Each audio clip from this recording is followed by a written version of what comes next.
Hey everybody, and welcome back to the Audiomo Podcast number 4.5. I'm going to call it 4.5 because we filmed this last week and we had some technical difficulties. So we're going to, instead of reposting it with just the audio, we're going to rehash some of the same topics, but we have some new stuff as well up to the date. How are you doing today, Dave? Oh, pretty good. How about yourself? I'm having a day, but everything's pretty good, relatively. So, where we let off with the last one is where exactly where I want to start off here, and that is we were talking about online guitar lessons, whether they're worth it, whether they're kind of a scam, whether personalized lessons might be the way to go. And I bring this up because I made the video about the Cory Wong and how I've been taking that. And last night, I actually had my first Q&A session with Cory Wong, and it was a very eye-opening experience because it was kind of cool. He answered every single question. It went for like 2.5 hours. I thought the guy was going to do like 40 minutes and then just kind of say, whatever. But the guy went through everything and just, I was really, really impressed with it. And the fact that what I'm going to tie this in here because what I think is a great feature of his guitar course is that he does that multiple times, included in the price of the course. So if there's something that you're kind of confused about within the course or something that like people were asking specific picking techniques and theory techniques, he was explaining it to them in real time. So to me, that just adds more value to that kind of course that not necessarily every other course might have. Yeah, and I think that's sort of my main question and why I thought your series that you were kind of taking up there doing, reviewing these YouTuber courses was so cool because, I think that the online thing obviously is gaining as much traction as it should be gaining. But, I always wonder, being the type of person and of the age of the guy who learned guitar, taking lessons from a bunch of people in person and, sitting in a room with a dude and having him teach me chords and teach me songs and stuff, like, can these courses really replicate that? Or is it a whole new way of learning and then you've got to kind of adapt to that system, And it sounds like you've had some good experiences with some of them and, not so good experiences with others. I wouldn't say I've had bad experiences with some. It's hard to kind of judge them because everybody is different. And when I appreciate like an independent YouTuber, somebody like, they're gigantic, but Music is when he set up his, he did that entirely on his own. I have to assume like 90% of it as far as the curriculum, the filming, this, that, and the other. So when things aren't, as smooth as somebody like Cory Wong, who has an entire production team thinking of every single facet of it, it's hard to compare them one to one. But I still think one of the best values that anybody's going to get is going to be True Fire. However, it's one of those things where the fundamental problem becomes if you don't know exactly where you want to be practicing or what to be practicing or what you need to work on, oh man, you could just get stuck in an infinite loop, and there's just so much on True Fire where you could get, lost. Yeah. I almost wonder if maybe like a supplemental approach is maybe the best way to go with some of these, where it's like, get yourself a couple of lessons with somebody one-on-one who can really like give you, here's what you need to work on, here's the direction you need to go. Or like, if you're really starting off, like just the basics of somebody who could be like, this is how you hold a pick, this is some of the stuff you hit, like here's how you hold the guitar properly, like that kind of stuff would be difficult to really figure out on your own, and then go into these where it's like, then I can sit here and spend all my time trying to learn something, on my own, sort of schedule, I guess. But I still feel like I would be hard pressed to feel like I could learn from scratch again without any kind of one-on-one interaction. So it's cool that Cory's doing that with his, and I would be curious to see some of the other ones if maybe they have a more novel approach than I'm thinking, that like maybe the one-on-one's not necessary and they have some way around that. I don't know. Well, one thing I liked about the Cory Wong that we hadn't mentioned yet that I didn't know was available until I had signed up and I scrolled down the curriculum on the side of it. There's an additional option where you can kind of in 10 minutes show where you're at as far as, because you can get a pretty good idea of where somebody is at level-wise in 10 minutes or what you want to work on in technique. And Cory will analyze it and then send you back a personalized thing to tailoring you which lessons you should be working on. If he sees any glaring holes in your technique or anything like that, things to specifically work on. I feel like this is the first system run by an individual where when you combine the question and answers, I love the format, of the actual lessons, even without them, just the workshops, and then that kind of personalized touch that's not necessary, but it's something that if you wanted to do it, it's available to you. I think that that's kind of the ideal way to do a course like this, because it's you can pick what's the most important to you and go from there, and also have somebody to interact with and see how you're playing. Sure. Is that extra money, the analysis? I think it's in either an extra $100 or an extra $200. I mean, how clever though, right? I mean, like for him, 10 minutes, he sits there, he looks at it, he probably within, seconds knows exactly what you need to work on. He spits out, 5 minutes worth of content for somebody to just like write down, or he puts it together in an email or something and just shoots it back to you. You feel like, he's giving you personal advice and it took 15 minutes of his time, yeah. Well, no, it's actually, cool. He sends it back in video form. So he actually, he analyzes it, like he'll show you it and talk about it and then go from there. So that's another thing. If it was just like an email written back, I don't think I would have even brought it back up to you. I would have been like, because at that point you don't even know if it's really him. So yeah, that's true. So I wonder how long he's going to do it for. What's the support look like? That remains to be seen. Obviously, I'm not on the inside of any of this stuff, but I did think it was a nice touch. And the other thing that was really eye-opening to me was I thought that it would be a lot more really advanced players that were into this question and answer session. But it was a really, really nice surprise to see people kind of at different points of their journey. And like from sheer beginners and people asking, how do I record with $100? And out of all the questions you could ask Cory Wong, it's like that might not be the first thing you think of, but then he goes down and he breaks down like his favorite cheap interfaces. Like, do you even need microphones at this point? It's like the stuff that me and you talk about. Like, he gave real good real world advice to these people and said, you don't need to spend all this money. And I thought it was invaluable for some of these people. I mean, so clearly, obviously, I think what you're saying is that Cory Wong needs to start a YouTube channel, and we'd all watch. He has one. Yeah? Does he do things like that where he's doing like FAQs? Because I'd watch that. No, I mean, it's more of an interview thing. So what he'll do is he'll highlight one member of the band or an artist that he's collaborating with, and he'll basically interview them and then kind of showcase them in the song of the day, so to speak, to really accent the music on them. I think it's really cool, but I think they only did like 15 episodes of it. It's not like a thing where it's every week or anything like that. Yeah, regular. Yeah. Interesting. Yeah. Well, I don't know. If you get another Q&A, just quietly spit out like, hey, if you want to do this stuff and record it and throw it up on YouTube, I'm sure it would be successful, because I'd definitely be interested, but I'm probably not going to pay for the course.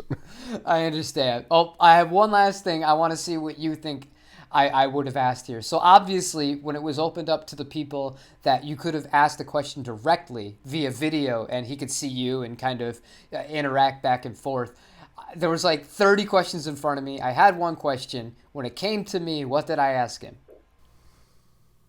Will you come on my YouTube channel and do an interview? No. I mean, that's low-hanging fruit, but I'll tell you what. This is funny because only I would do this. So what I originally wanted to ask him, I wanted to ask him about when he's playing those really melodic solos, chromatically introducing notes and kind of bending out of key notes right into key without modulating out of the key itself. I wanted some advice on that. But 2 questions before me, he basically answered that. So I had about 40 seconds to be like, oh God, I got to think of something to ask him because I'm not just going to not ask him a question. I asked Cory Wong, one of the most well-known guitar players, a question that had nothing to do with guitar. I asked him about singing because he sang a song, Today I'm going to get myself a real job. And he kind of told the story about how he did it because when he was sending it out to people, vocalists, and they're like, no, dude, you have to sing that. It's a song about you. So I just asked him if he practiced singing or if it's just, that is what it is. And he just looked at me. I swear, I wish I could show you guys the clip. I saved it, but, obviously I'm not allowed to share it. The look on his face while I'm asking this question, he's like, what are you, stupid? Like, why would you ask me this? But then he's just like, he laughed and he's like, no. He's like, I don't practice singing at all. He's like, I sing in my car and I sing out melodies to myself to kind of think of songs. He's like, but no, that song was an anomaly and you're never going to hear me sing again. So I was just like, oh, so I just wasted my one golden opportunity to pick your brain about singing.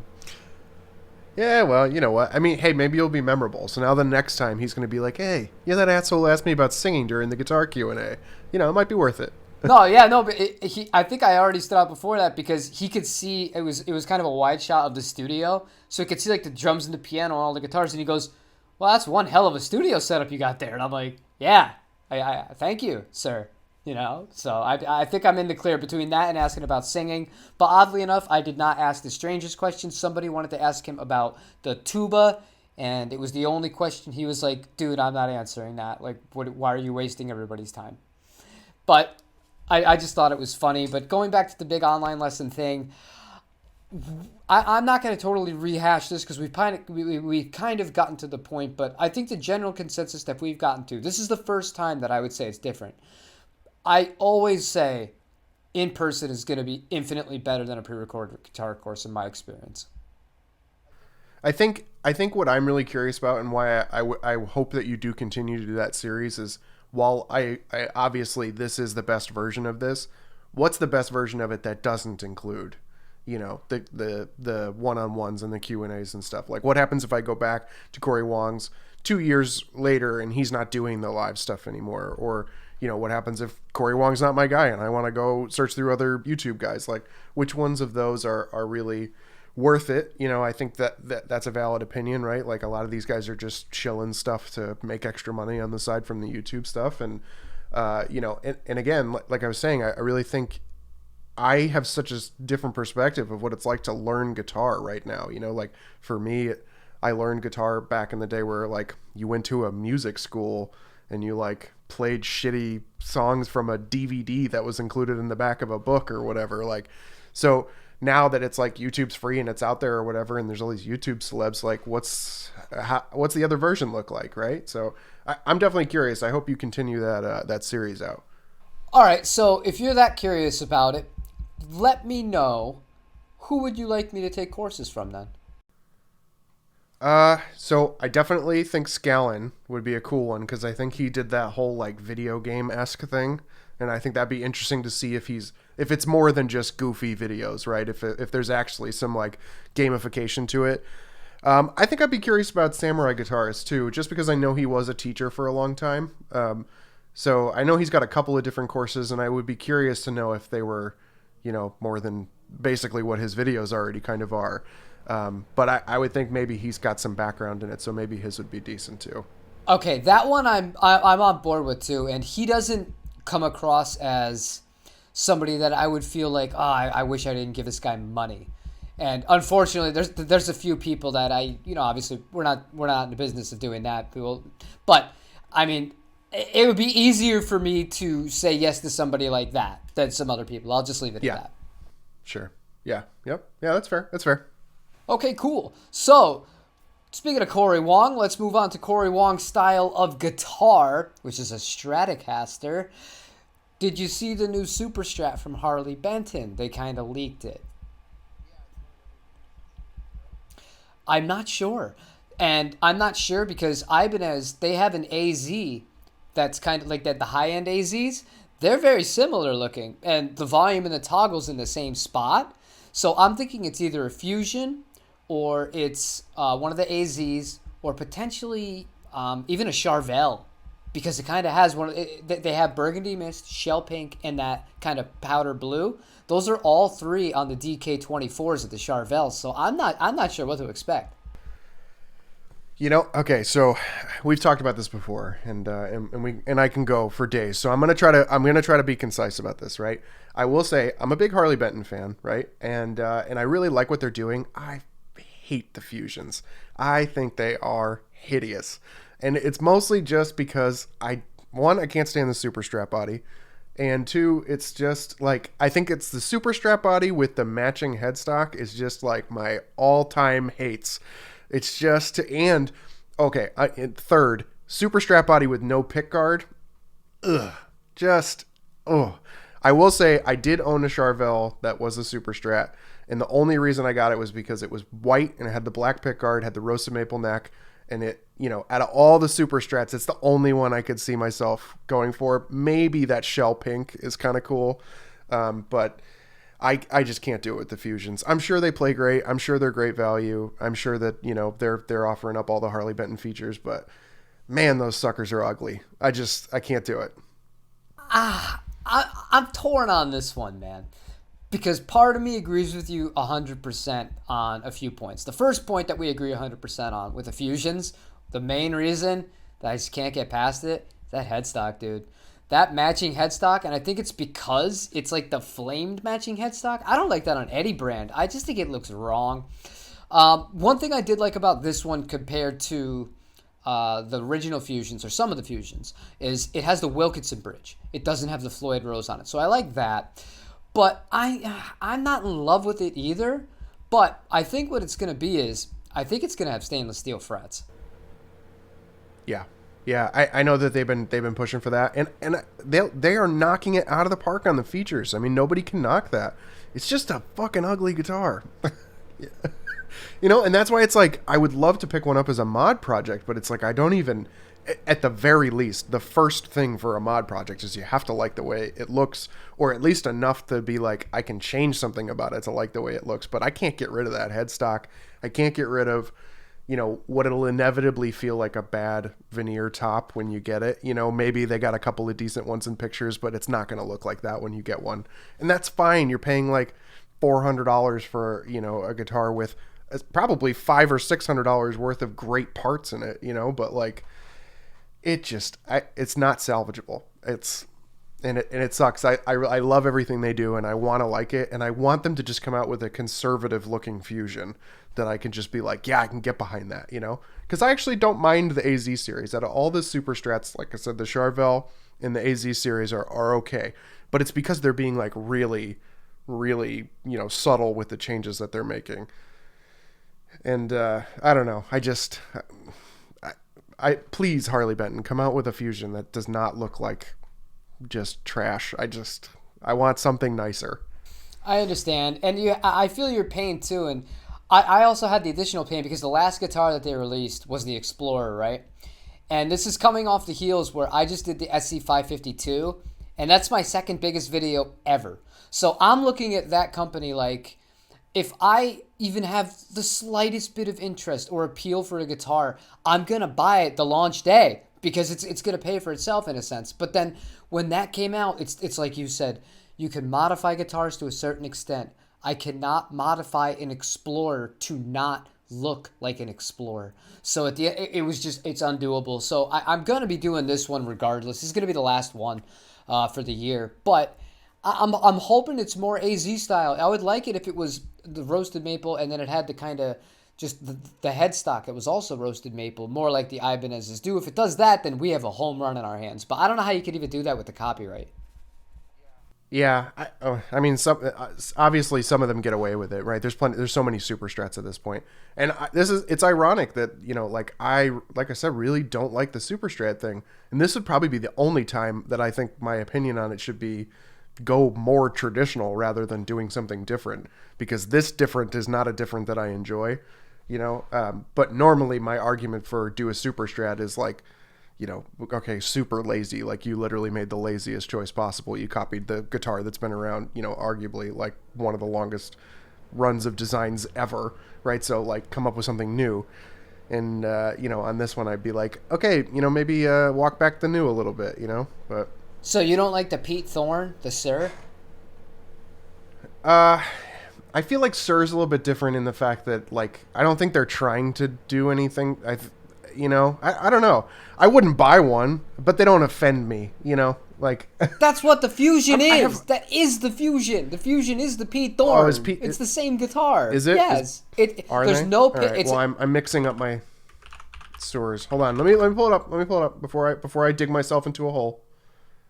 Oh yeah, no, I don't like that. No, I don't like that at all. You know what? I will give you credit for at least being consistent when being corrected on that. I'll give you that. Yes, yeah. I assumed it was like, because obviously you've seen Suhr does those beautiful, like, just traditional relict, you know, strats and tellies, and those are fine, right? They're literally just saying like, we make a telly but better, or we make a strat but better. This, no, I don't. I don't know. There's something about the super strat body without a pick guard that just rubs me the wrong way. It's kind of why I don't like that new the new PRS, the snarky puppy guy. The Fiore. Is it? Yeah. It's the same. Mark Lettieri. Yeah, Lettieri's. Yeah, it's the same vibe. It's that strap body without the pickguard. I don't know. I don't know what it is about it. I don't like it. It's funny you say that because the only time I don't like a Strat, or the only time I don't like a Strat with a pickguard is if it's humbucker. If there's a Stratocaster and it has a pickguard with humbucker, I'm like, what the hell is that doing on there? Take it off. Because at that point it's not a Strat. You might as well have it be a Super Strat to me. I don't like to. I don't want it to mix. I think HHS or HSS is, that's my limit for modifying Strats before you get into just turn it into something else. Turn it into something else. Yeah, I think I agree with you. I mean, either way, I'm just not going for the Strat anyway. So, I don't care what the configuration is. It's just not for me. Fair enough. But we were just talking about Suhr guitars. I read something very interesting. Suhr himself, I was watching an interview where they were just kind of going through his workshop, right? And they were going through the finishing and the building process. And somebody asked him, why doesn't he finish his guitars in nitro? And he said because nitro cellulose is bullshit. That the whole thing is a myth, that it doesn't do anything, and he was just talking about like the thickness of the actual finish is much more important than the material it's finished in. It's all hype, it's all marketing. So, I mean, obviously because he doesn't offer those guitars stock with that finish, you would be inclined to say, okay, so maybe he's somewhat biased on it, but if you know anything about how nitro is applied to this, it's very unhealthy. It's very dangerous to apply these. That's why I think Fender does the majority of theirs in Mexico. They don't even do it in the United States anymore, but I just wanted to know kind of if you have a strong opinion when it comes to guitar finishes impacting tone. I don't have one on tone. I do have one on feel. Obviously, and honestly, I think he's 100% correct, and I say that because my dad builds custom furniture. We finish shit all the time, and it's absolutely true that it's the way that you finish things is far more important than what you finish in. Obviously, to a degree, unless you're talking about like wildly different products, but I think the nitro thing is, and this happens all the time with guitars where they're just like, even kind of the roasted maple thing was like in the beginning, it was just some bullshit that they were saying, like it's a little bit darker, and obviously it does make some difference on kind of stability and things like that. But it's like you put a piece of wood in the oven for a decent amount of time. It's not revolutionary, but I think the nitro finish thing is, I don't know. I don't know if maybe it's because like certain places just aren't set up to handle it, because it shouldn't really be that much more difficult. Obviously there are sort of the dangers with it. Maybe that's why nobody's doing it, but tone wise, no, I think I think it's kind of, it's not a pun, but snake oil, right? But if you're going for that thin kind of like worn feel, that's a method of finishing you can do, Yes, and I agree with you. And I also think something that should be added of note here is you have to consider the curation time. Since your dad works with wood, you would understand this too. Nitro takes weeks and weeks and weeks to be ready once it's done. Whereas with some other different kinds of finishes, you could be done in pretty much a day with a correct urethane finish or something like that, to my understanding. So, I mean, when you're a big company and you're shelling out all these guitars and you're worrying about moving things as quickly as possible, maybe when you combine the health hazards rather, of finishing a guitar in nitrocellulose along with how long it's going to take, maybe those are also additional factors that don't get considered as to why some people choose not to do it. Yeah, I mean, overall, it just seems like a finicky product comparatively, right? Which is, I'm sure, why most of them don't do it unless they're the guys who are doing like, these like super expensive customs where they're, it doesn't matter that you have a couple month lead time on a guitar you bought. Yeah, I mean, I just don't think it's worth paying for personally. I mean, I wouldn't not buy a guitar that had it if it was a guitar I was already interested in. And I do think that, I think generally when you're buying a guitar that has a nitro finish, you're really buying a quality of finish rather than, the difference between a nitro or a poly, right? Like if someone's saying it's nitro, you're expecting a certain type of feel and a certain type of playability. So whether or not they're doing it with nitro or with poly or whatever, honestly, I think if I had the choice between the same guitar, I'd probably go with poly, even though, I maybe would want a nitro feel. So I think you'd have to probably play them, obviously, which is not a great answer to the question here. But I don't. I think when they say nitro, what they mean is thin finish, and maybe that should just be the selection instead of nitro, right? We should just say thin poly, and you'd probably be getting the same thing. I mean, give or take. I mean, it comes down to the fundamental of what you said before, though. It's not just the materials, it's how the materials are applied, the quality of the materials. Obviously, not everything is created equal. But for me, I don't care one way or another. I know a lot of people that fall into I want my guitar to stay pristine, so I'm going to get poly. And then I know people that, they only made them in nitro back in the 50s and 60s, so I'll only accept nitro. And it's like, part of me gets it, but I mean, you got to think, some of my favorite guitars, I would not want them to be nitro. Like that orange Mustang I have, I don't want that to age a bit. I want it to stay that pristine orange with the headstock. Like it's really cool. But then also on the other hand, I have the Custom Shop Jaguar. That's a nitro finish. And my Jazzmaster, also nitro finish. That thing is cracked and weather checked and dented from years of usage. And I love it just the same, but I don't favor one like over the other. And I don't think that one guitar is necessarily better than another because of the finish. That's just me. No, and I think I agree with you, and I think most of the time that I've seen the nitro finishes and used to good effect is usually on a relic guitar. At least obviously if we're talking new guitars, right? I agree. I definitely I think it probably depends on the guitar, but it's never bothered me one way or the other, and I certainly wouldn't pay extra for it. Fair enough. I think it's one of those things where when you find the right deal used on it, then it's a lot more appealing. But when you look at the cost, like when we were doing that, we were talking about the Jaguars 2 episodes ago. Custom shop guitars, not just Jaguars, they start at $4,600. It's a lot of money, man. It's a lot of money. And I know that they make thin skin, American originals, but as we also talked about, they're hard to get. They're never in stock. They're never in supply. And then when they do come in stock and it's in a desirable color, it's gone within an hour. So you take what you can get when you can get it, I suppose. But why don't we move on to something else? This is something that I didn't hear about until today. I didn't expect to be able to talk about this. What do you know about Universal Audio as far as them in the market? When you perceive them, do you normally associate them with mid to high end only? Yeah, I think the UAD stuff it's gold standard, but you're paying for the gold standard, which is fair, right? They make incredible stuff. I think they're doing the DSP thing right, which is really cool. And I know the basically every solo guitar player sort of touts them as like they're the only thing I'm going to plug my guitar straight into, which that can be a topic for another time. But I do think that their preamps are great, their A to D converters are great, and I really like the DSP thing. But I always do wish, hey, this would be cool if it was like half the price, Yeah. Well, I'll tell you one thing real quick. This not me telling tales out of school here. Cory Wong said that last night.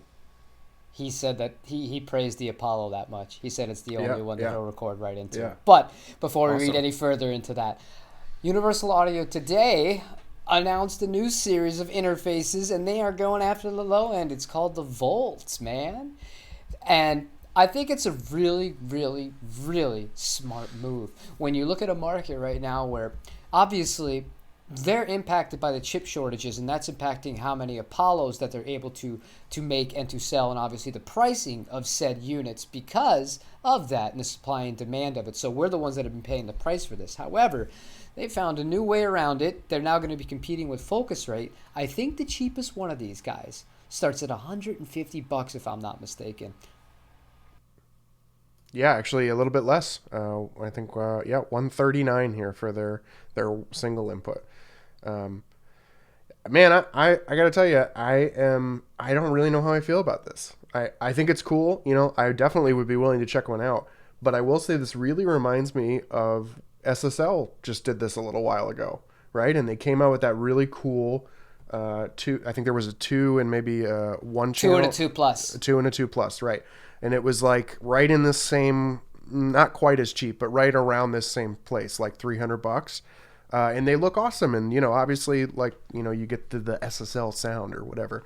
And then I heard literally nothing. And I wonder if it's just like SSL was like, hey, everybody's going to want to buy these because it's SSL. And then they were like, oh, yeah, nobody in this price range knows who the fuck SSL is because, like they haven't spent $80,000 on boards, and I wonder if this is going to do the same thing. Like if they're going to go, hey, we really think this market is going to be good for us. And the people who are looking for $300 interfaces are not looking for universal audio interfaces.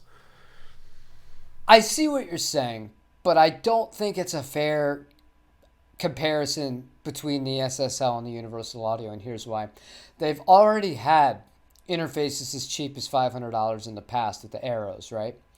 And the Apollos, I'm not sure what they go for now for the cheapest one of the duos, but I thought it was more like $799 at one point for one of the solo cores.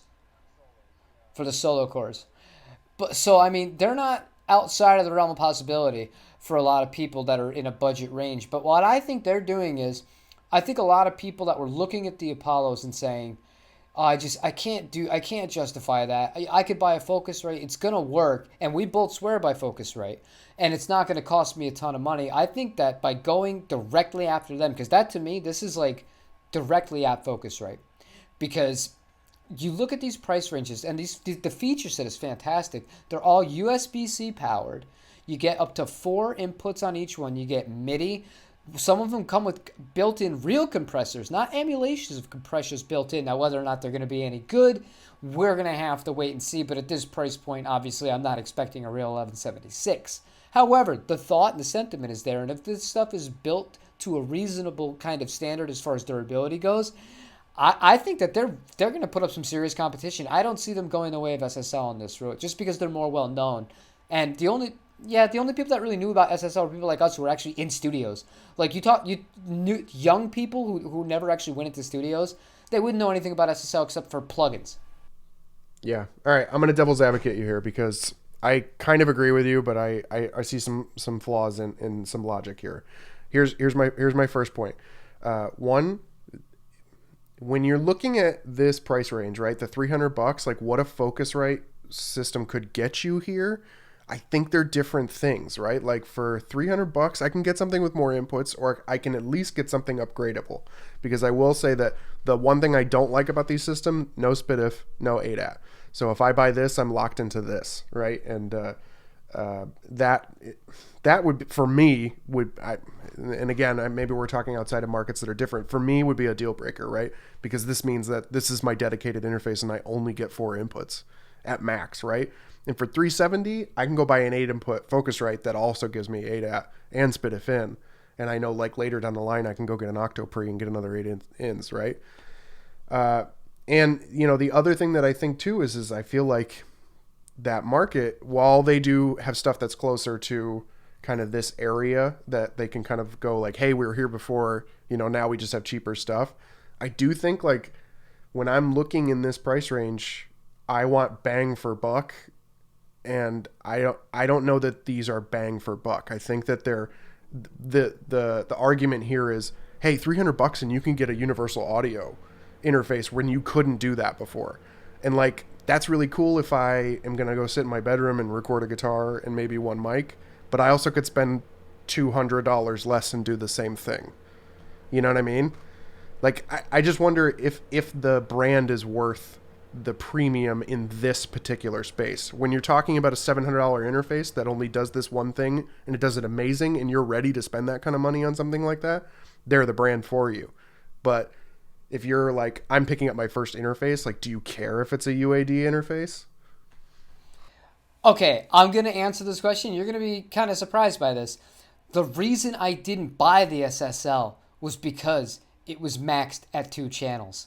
Yeah. Yeah. So I actually side with you on this part of the devil's advocate, because to me, I was just like, well, if I get that, I've spent $300. I can't upgrade it whatsoever. I'm stuck with what I have, whatever. At that point, I'd rather have a 2i2 and then have that extra $180 in my pocket, right? So on that front, I totally understand. But I look at it also, people are not like us, dude. They're just not.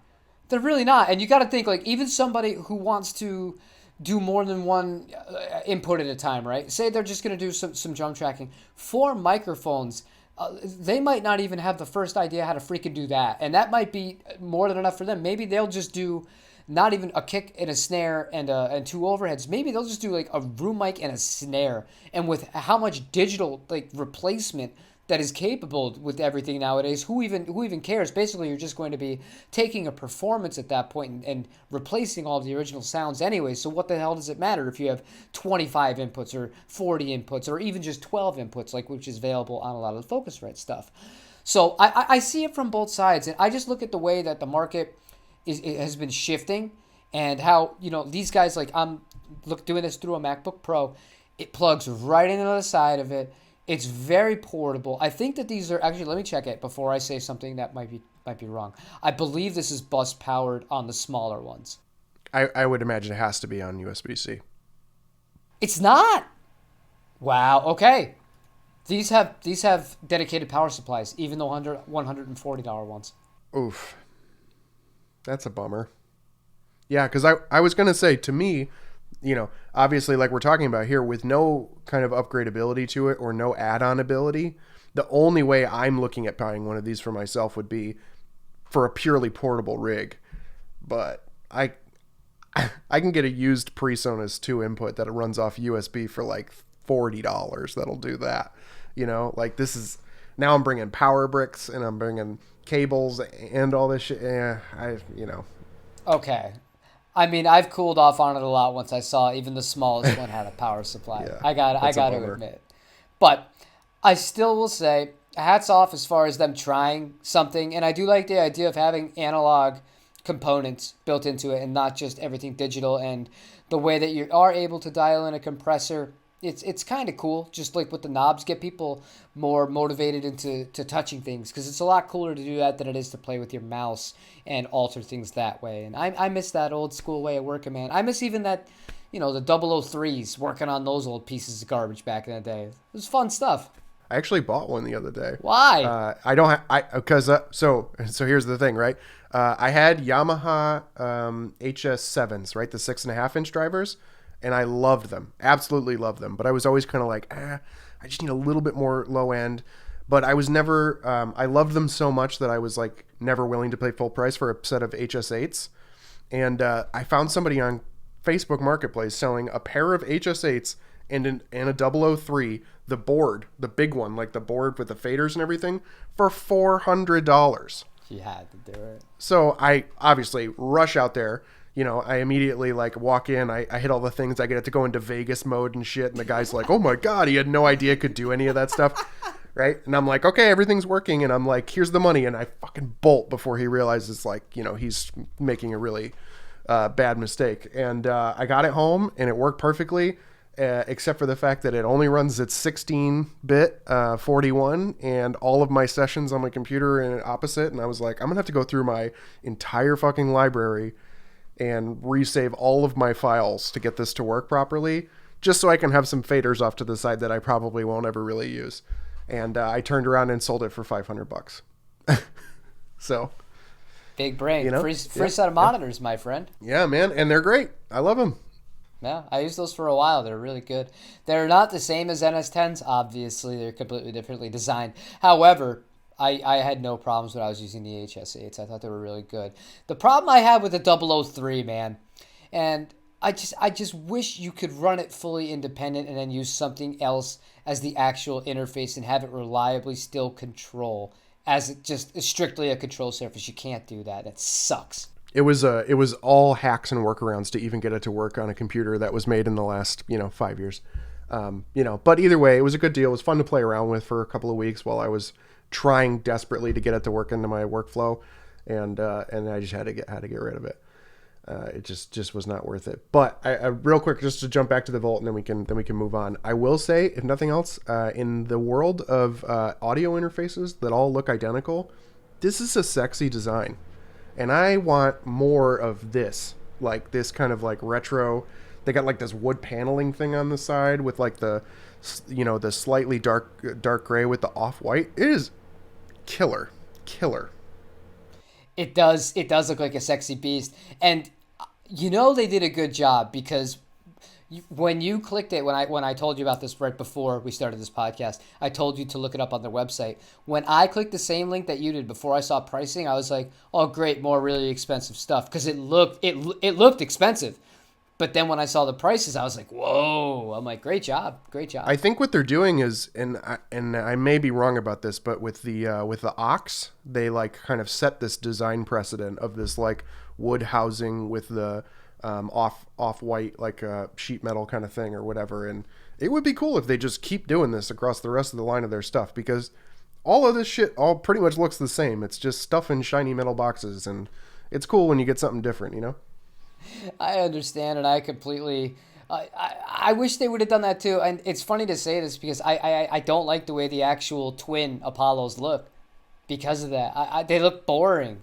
Well, they look like Mac products, which I guess, it works for them because pretty much I would imagine the majority of people who have a Duo sitting on the top of their desk are probably working off an iMac or a Mac Pro or a trash can or whatever. So what about the people that use Apogee? What are they using? iPads? Yeah, Linux. Yeah. But yeah, I'm in full thumbs up for new design language in the audio world. We could use it. Cool. Yeah, no, I'm with you. I'm all about innovation. I'm all about people taking chances, not just doing the same thing, whether it comes to how you color a guitar, how you shape a guitar, or how you even design the way your interface looks. I think anybody who goes away from the norms, you have to give them their credit where credit is due. But there's a pro audio question not a question, a pro audio topic that you wanted to get into. You want to talk about headphones. What do you got? Yeah. Weirdly, so do you watch the channel Dank Pods? No. Okay, I don't know. I don't mean to laugh. I've never heard of that. That sounds ridiculous. Okay, go subscribe to him right now. He's this very angry Australian man who reviews headphones, right? And he had a video the other week, I think actually last week, about the new Sony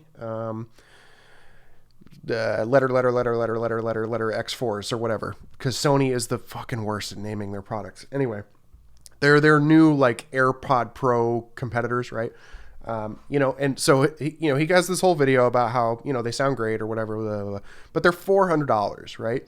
And as you and I know, the world of headphones is a weird and strange place, right? Where I could buy a pair of Grados that sit over my ears that are for some reason $800, or I could buy a pair of Sennheiser 420s. Or 480 Pros, right? That are like $80, that are pretty much standard in every single studio, right? So his point here was like, you can go out and you can go buy a decent pair of wired headphones, right? For like $20 tops, and then buy yourself something that converts Bluetooth into a headphone and put that in your pocket, and you've got wireless headphones. Like they have wires, but they're not connected to the device you're listening to, right? And so he recommends these K-Bear KS2s. That's the only thing I know about them because everything else in them is not in English. They were $12 with a coupon on Amazon. And I was like, whatever, $12. I'll buy a pair. Like, I'll check them out. I have a bunch of Koss headphones that I did the same thing. They were like $6. So I was like, let me try them. And I'm a big proponent of these Suhr 215s, I think they're called. Yeah, they're like the entry level to their in-ear system. No shit, these $12 headphones are more comfortable and sound better than these things. These are $150 new. So, anyway, my point is but this whole like pro audio thing sometimes just feels like a big fucking scam when you can go buy $12 headphones that sound amazing. Like, anyway, so if you're out there and you're looking for headphones, the KS2s by K-Bear on Amazon, there's a coupon right now that gets you $13 off the list price or whatever. Go buy them just to have them kicking around in your back pocket because they sound incredible. Okay, how do I spell K-Bear? Just K-Bear like the animal. K-Bear. That's something Dave Blanchard would make up. K-Bear. K-Bear. All right, no, it's funny. It's funny you mention that because my wife is actually shopping for a set of headphones right now because our dog ate hers. So I'm actually going to order them right now, and I will let you know how they go. Yeah, if you're into in-ears, these are the way to go for sure. And I sat down with them side by side with the Suhrs, and I was like, no way, $12 headphones stand up, and they're way better. But I mean, when we think about the grand scheme of things, and you made a comment, and it was, maybe the whole pro audio industry is a scam. Yeah. Yeah. Well, and not especially the pro audio and the audiophile industry. I have never met a musician in my life that was an audiophile. And that's because we're already being scammed into all the audio bullshit that we're buying. There's no way I'm going out and spending $800 on a fucking record player, but I think that's a different topic. We can get into that at some point. Why no one you've ever met in the pro audio world is an audiophile. But anyway, you're right, though. Scam. You are right. Oh, man, that's really funny. Okay. I think you had one more thing that you wanted to get to? Yeah. The other thing was, I think we may have talked about it on the podcast, but I actually I bought that Warm Audio, the WA87, and I haven't broken it out yet. It just came in the other day, but I've got a client lined up for tomorrow. I'm super excited. I'm gonna come back hot and heavy with a whole bunch of thoughts and feelings about the WA87 for next podcast. Are you going to be doing some Slash covers? Oh yeah, it's exclusively what my studio is known for. I'm trying to sort of bury the lead a little bit with all the Slash hate, but yeah, it's all we do. No, actually, it's a cool client. I worked with him a couple of years ago, but his band lives somewhere way far away, and just the singer lives near me, and they do Halloween vocal covers of classic rock songs. So he did "Bark at the Moon" by Ozzy Osbourne, very heavy and very cool, a couple of years ago. And he just hit me up randomly and was like, hey, we're doing Hell's Bells. And actually, I'm not even... he just hit me up the other day, and he said they're doing a new one. So we can cut that part. I don't know if I'm allowed to say what they're doing before they're doing it. Yeah, it is what it is. If it cuts, it cuts. If it doesn't cut, this is a hilarious transition. But, I mean, that's awesome either way. And that's the kind of client that I would like. I don't know. I almost kind of like... I don't want to call it goofy, but things where it's not like as... so serious to work on every once in a while. It's a breath of fresh air. You know what I mean?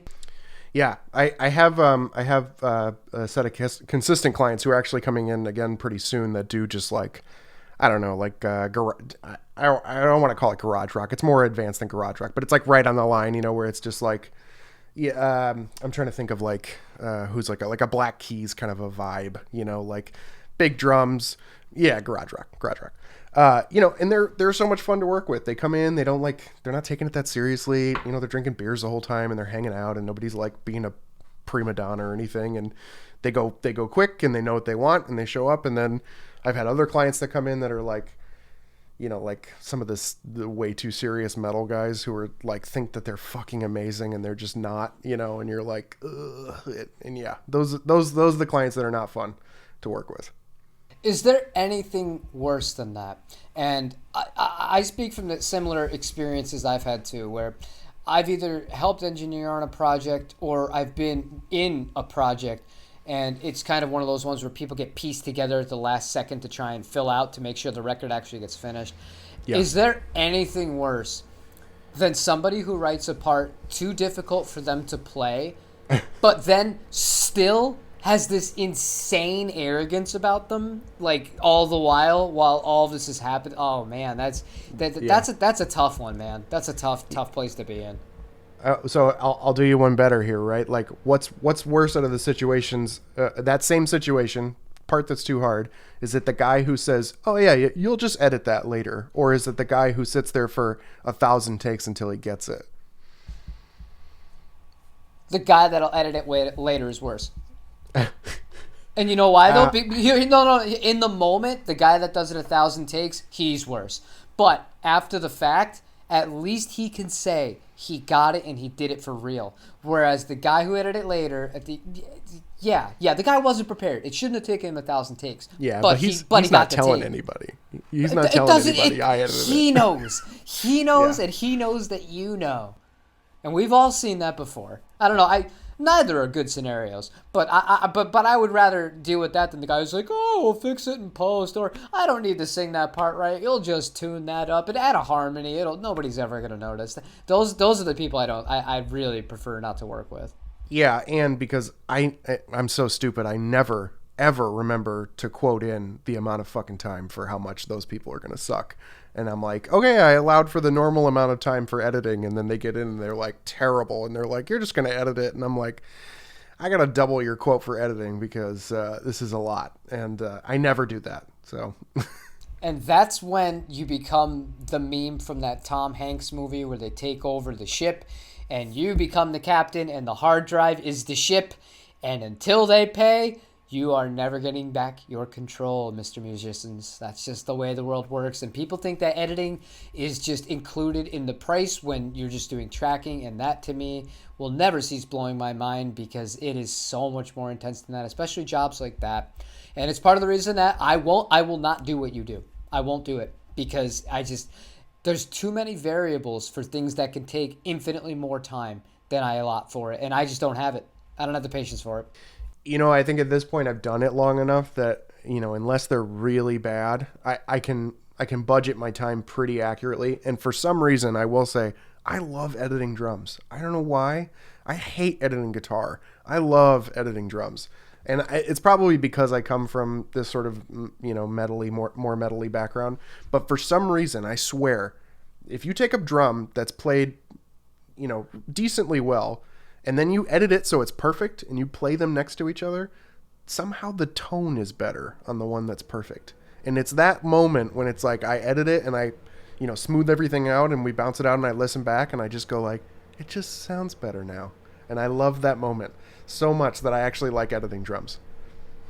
I think it depends on the style. I think it goes back to you being more of a metalhead, because when I think of like those like kind of vintage tones that I like, and where it's really big and really roomy, because it used to be you recorded drums in these gigantic rooms, and you could hear, like if a screw was a little bit loose on a hoop, on a tom, you could hear it kind of vibrating, and I noticed stuff like that, and I kind of grew to appreciate those little idiosyncrasies between different recordings and recognize that and think to myself, when you guys were recording, your engineer didn't think to go and tighten the damn thing. It's just so many little things, but I like that. But I could see where you're coming from, where if you're going for that kind of really refined product, obviously you can't match it if you know how to edit. If you don't know how to edit, it's problems. Yeah, you shouldn't. Yeah.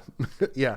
No, and I mean, at this point, it's 100% expected, and that's why I always think it's funny when you go to the shows and stuff, and there's like some of the older, like more classic-y rock style guys playing or whatever, and they're always like, oh, these are the guys, they don't auto-tune and they don't edit stuff or whatever. And it's like every single rock and heavier thing you've heard in the last probably 20 years has been edited at this point. Like, it's just what you're supposed to hear, like your ears are used to it now. Like, I remember listening to a record a little while ago from a band we really like, and they actively made the decision not to do any tuning, which is a bold one, and one I get behind if you really can pull it off. But like, my ears are not used to it anymore. I'm like, it's fine, they're on pitch, but it's not perfect, my ears are expecting perfect now because of 20 years of listening to Autotune, right? For better or worse. And honestly, at this point, like, it's a plugin I can toss on, and it takes maybe 10 minutes of my time to double check that it's right. And like, if it doesn't sound right without it, I kind of feel like it's supposed to be there now, I don't know. It's so sad. I know what you're saying, and I don't necessarily disagree with you, because I do notice it. And it's gotten to the point where the technology's gotten so good that it's tuned, but there's not like the clear artifacts. Like, there used to be like the clear artifacts, you could hear it. And we're not talking about extreme like T-Pain kind of level. Like, even just like subtle pitch correction between a few semitones, you could still hear little artifacts. But now it's gotten so good that you just know it's there, and you just kind of accepted it. So when you hear something that's not, and it really makes me appreciate Chris Cornell, man. That guy, he was a hell of a talent.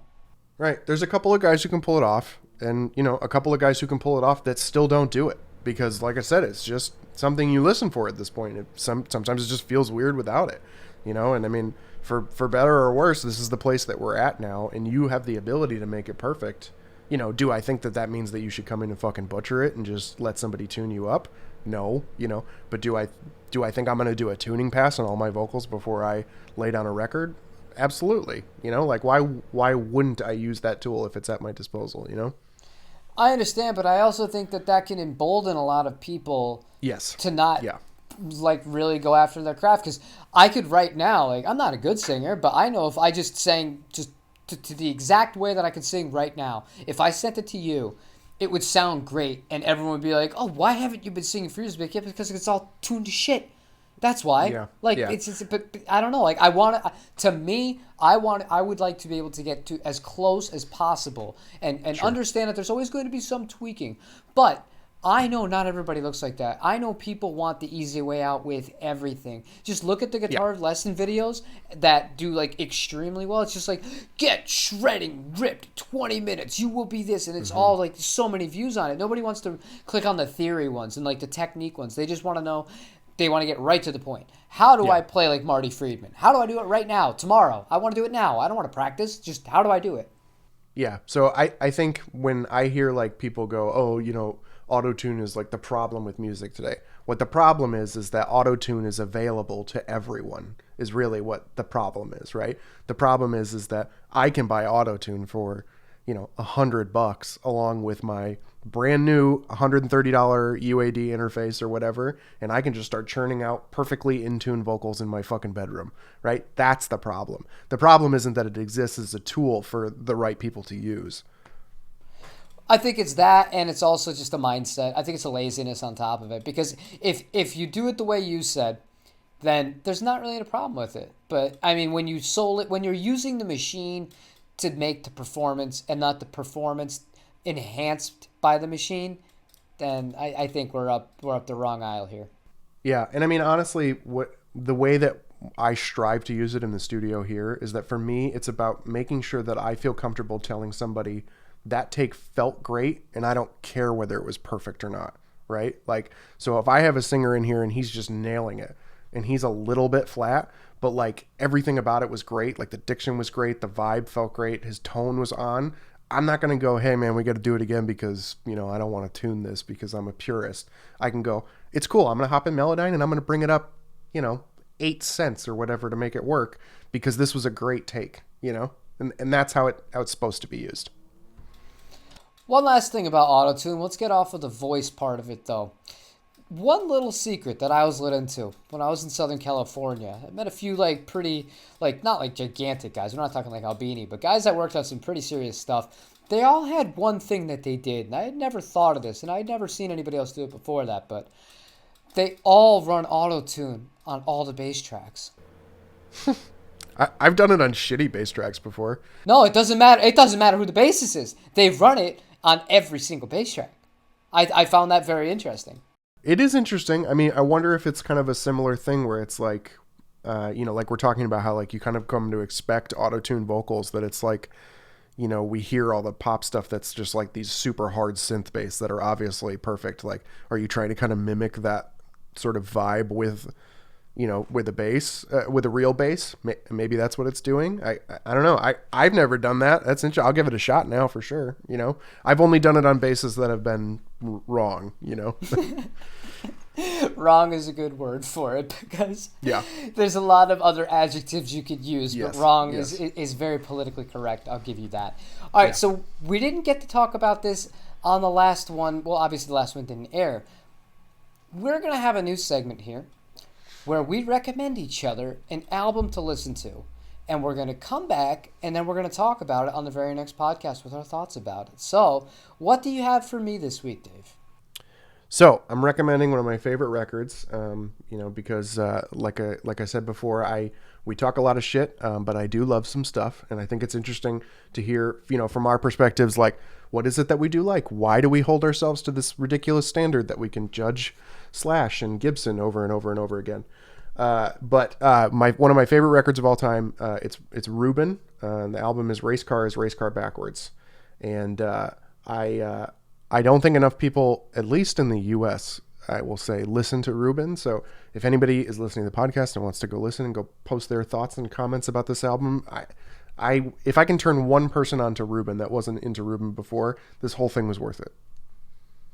Okay, duly noted. I've heard of Ruben before, but I've never heard this, so I'll give it a fair chance. I'm actually going to change my record for you, and okay. I'll tell everybody what the originally one was. It was the 5, 6, 7, 8's a self-titled LP, but we're not going to do that because I feel like your ears are going to be exhausted after 3 songs. So I'm going to listen to it anyway, but you should. It's awesome. It's really fun. My kid loves it. But we're going to go with Butch Walker and the Black Widows. The name of the album is The Spade. Butch Walker, Black Widows. I think this is about, it's got to be 10 years old. Okay, all right. But I think that you're somebody who really likes clever production. And this guy, I think you're going to like it. Okay, all right, cool. All right, well, we'll come back with lots of hot, juicy takes on whether I think your musical taste is trash and whether you think my musical taste is trash. No, we already know that. Yeah. Or we've found a new musical appreciation for something we didn't know we liked before. Maybe that would be the positive way of spinning what this segment's supposed to be. Yes, I mean it would be, but I mean at the end of the day, all I really want to link you is Japanese music because their production is better than anything I've ever heard from anywhere for the style of music that I like. And I'm just like, I'm like, how did these guys do this? Like they were 10 years ago, what is considered like like that Billie Eilish stuff that you hold to such a high standard. I heard much better production than that 10 years ago out of Japan. Yeah, I'm gonna need examples before you start trashing that. So we'll come back. We'll come back on that. We'll come back to that. We'll come back to that. Like I said, I'm not trashing it. I'm just saying I've heard that exact same quality from 10 years ago from Japan. All right. But it's a tough language. If you're not kind of somewhat into it, it's a tough language to get into, and especially sometimes with the female vocals, it can get a little mousy. But as a whole, oh dude, those guys, those engineers. If I could pick their brains and understand what they were saying, I'd watch every single one of their master classes. I'd sign up right now. I'd cancel all my American stuff. All right. Well, we'll keep up this segment. Obviously, next one, let's start recommending some Japanese stuff, and we'll find a line of where I can't take it anymore. Yeah. Okay. So before we do that, just one last parameter here. Would you rather it be somebody who's singing in Japanese or somebody who's singing in kind of like broken English but English? Because there's a lot of both. Having not heard any of it, I can't give you a definitive answer, but I will say mousy female vocals are kind of giving me the... we won't do that. Yeah, okay. So, I don't think either matters. I don't really care if I can't understand it. As long as I can get behind the phrasing and the vocal melodies and stuff, I don't need to understand it. But I'm not a fan of the like the baby metal stuff. I just can't. Oh God, no. Yeah. I don't like baby metal because I'll just get into this real quick. A lot of people think that when you like the Japanese music, that's a really popular band, and they think that band like Bandmaid, who I love Bandmaid. I think Bandmaid's actually good. Baby metal is weird to me, dude, because none of them play. Because it's weird? Yeah, it's weird. Yeah. It's these really young looking girls, dude, and they're dancing and they're not playing any of the instruments. It's like give me chocolate, something like that. It's just awkward. It's just really awkward. Like I don't see the appeal to that.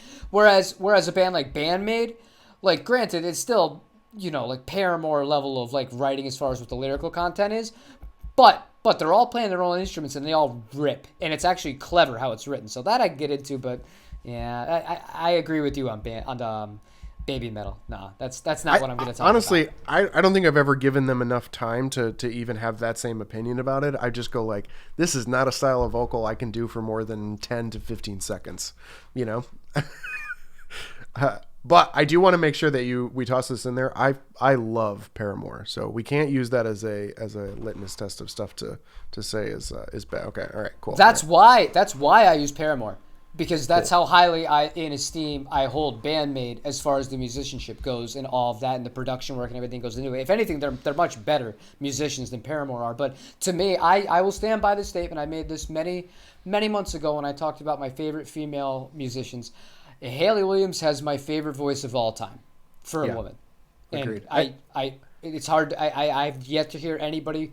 I've heard better singers than her, but nobody that like resonates Really with hits me. it. Yeah. She's perfect. Yep. She's perfect. I love Haley. And honestly, as great as she is, I don't really like anything she's done without her band either. I think that the reason that she's so great is because it's like they have this cool shit that they're doing behind her to really back it up.